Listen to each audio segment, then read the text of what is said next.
two separate articles, one related issue, and my thoughts and opinions on both. Let's get started.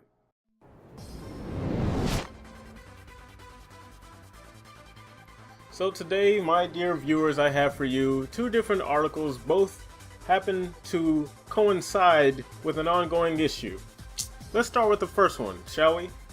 This article is published by PS or PlayStation Enthusiast. Written by Trevor Ross, are companies gearing up for war with the consumer?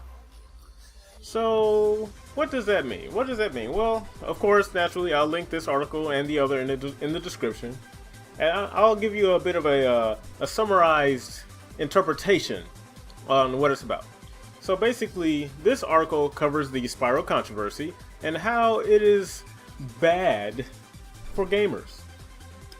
In the sense of that, the game is not completely on the disc. Again, we don't 100% know that yet because Activision has not told anyone, but we're just going to safely assume that for now. But this article basically goes over why it is not right for companies to sell incomplete games where you are forced to download the extra data in order to play it. One of the many reasons, I don't think I covered it in a previous video, but one of the reasons why that is bad is because it harms the used game market. That CD, lacking as it is in whatever it is needed in order for it to be a complete package, pretty much makes it null and void, worthless. A physical copy of the Spyro Reignited Trilogy is worthless.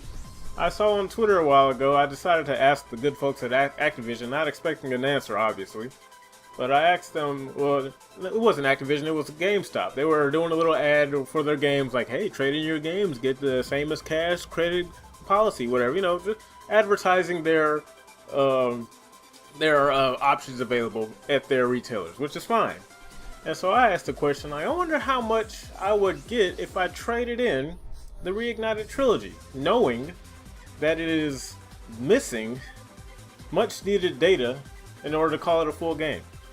Of course, I was kind of doing it out of just yucks, like lols, because I don't really expect them to have an answer, because I don't think anyone has an answer, especially not now since there's so much we don't know, thanks to Activision. But this is part of the problem. You know, not only is it anti-consumer, not only is it bad for gaming for you to purchase an incomplete game when it's advertised as a full game, it greatly damages the used game market. And who profits the most off of used games? Well, places like GameStop and consumers.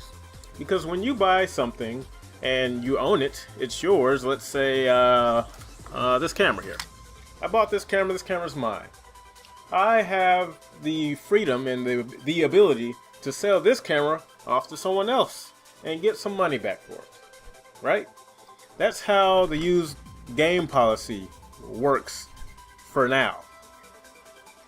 Now you're probably thinking like, okay, what's the other article about? Oh, I'm glad you asked. Ironically, it is about an issue where a young man tried to sell a copy of The Evil Within 2 for the PlayStation 4. He tried to sell it and Bethesda blocked its resale on Amazon. So a publisher came out and said, you can't resell that game.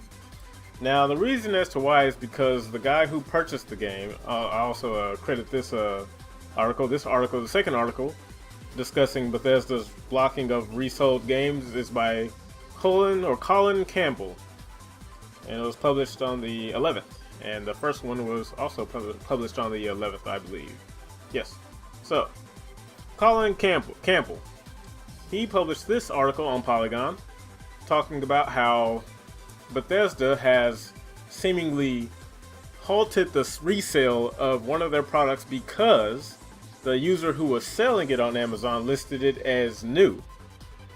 I didn't know that was an issue because the reason why he listed it as new is because he never removed it from the plastic. When he bought the game new, you know, when you get the game, it's all wrapped up nice and neat, all the codes or whatever that would have came with the game if you bought it new were still in there. He never removed it from the package. Apparently the story goes is that he bought the game, he didn't have a PlayStation 4, but he expected to get one later down the line.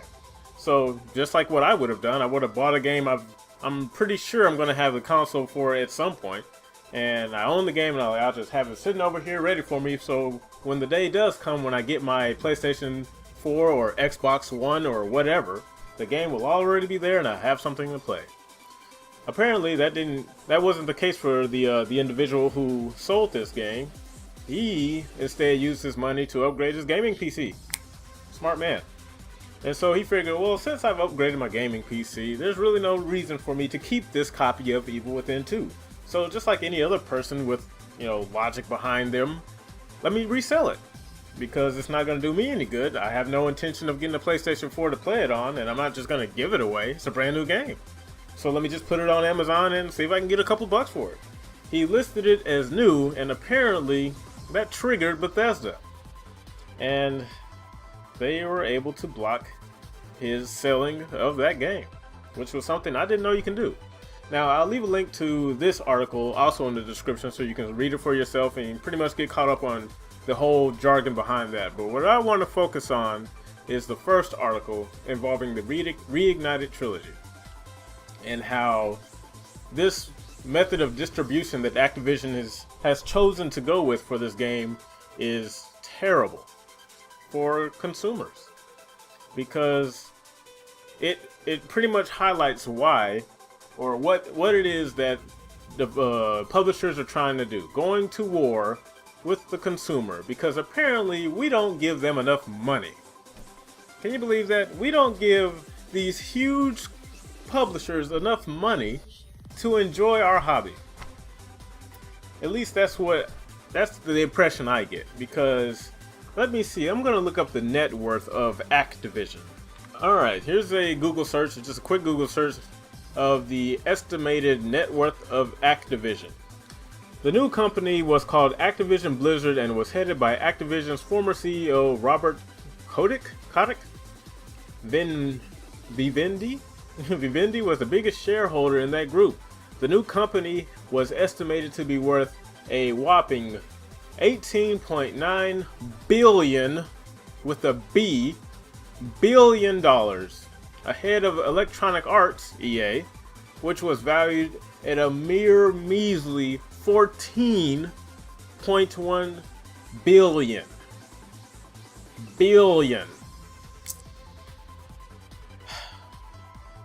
I am having a really hard time feeling sorry for these companies, because they have so much money, so many resources to create amazing games, but instead we're constantly hearing about things like Activision patenting new microtransaction technology to trick the user into constantly wanting to buy something.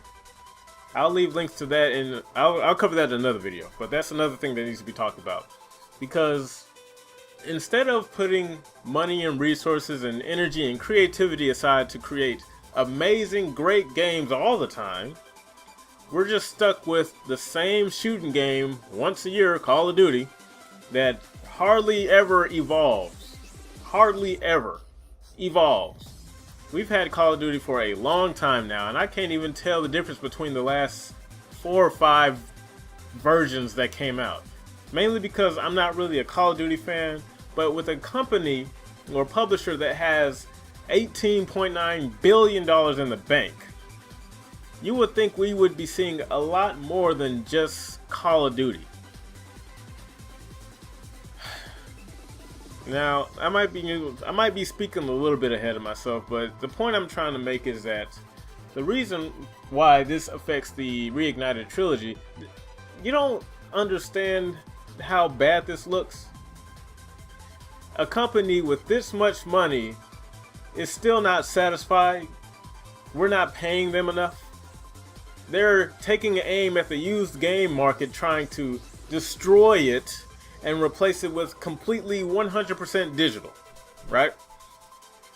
How is that okay? How is the used game market hurting these companies when they have They're worth so much money.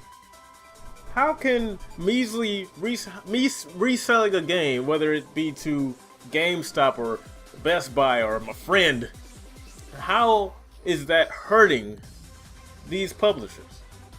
They're making so much money off of various other outlets that used games shouldn't even be an issue. It shouldn't be that bad for them to just gimp games on release, like the Reignited Trilogy, where you have to download something in order for games 2 and 3 to work. I just want people to understand why this is not a good thing. This is not good for gaming. This is anti-consumer. The push to digital is not okay. The only way digital that I can think of right now off the top of my head is that if they were able to guarantee us, the people, the consumers, every consumer everywhere, broadband, high-speed internet for free. If you can guarantee internet everywhere at any point in time without any cost to us, that would only be one step closer to me being okay with this whole push to digital. If you were able to guarantee every single living person on this country free, accessible, fast internet, that would be the only way I would be slightly okay with the push towards digital age. But because they cannot guarantee us that, because they can't promise us that, I have to fight this. The same goes for, well, there's something else. It'll come back to me. Oh yeah, the same goes for games being available all the time. Again, I've said the reason why physical copies are so good is because you have it. Hold on. The reason why physical copies are so good is because you have it, it's yours, and it can't go anywhere. I have this game is mine, I can resell it, I can keep it. If this game decides to just stop existing online, I will have it still. I will have access to it. It'll be right here next to my PS4, ready to play. If the PSN servers shut down, if the Sega servers shut down, I will have that always. That is why it is so important that the Reignited Trilogy ships complete with whatever updates and downloads that are required for it to work. That's the reason. But because these companies cannot guarantee us any of these things, I am not willing to trust any of these companies. I don't care how much money they have. I don't care how well known they are. They can't promise me, some guy on the internet, infinite high-speed internet or infinite high-speed downloads of whatever I want. They can't guarantee it. That's why physical games are here, should be here to stay, no matter what generation we're in. The push for digital should only be seen as an option. But that wraps up this video. I'll leave the links to both of these articles in the description box below so you can give it a good read for yourself and come up with your own interpretation or your own opinions on this matter, because it is important. It is important. And like I said in a subreddit or in a Reddit thread, I will not stop talking about this Spyro shit until the game comes out. And I'll probably keep talking about it after, because until something happens, I don't see any reason to support that game. I'm not going to tell you what to do, because that's not right of me to do. But I will give you my opinion. In the meantime, everybody, this is your Immortal Afro Josh, and I will see you in the next video. Take care.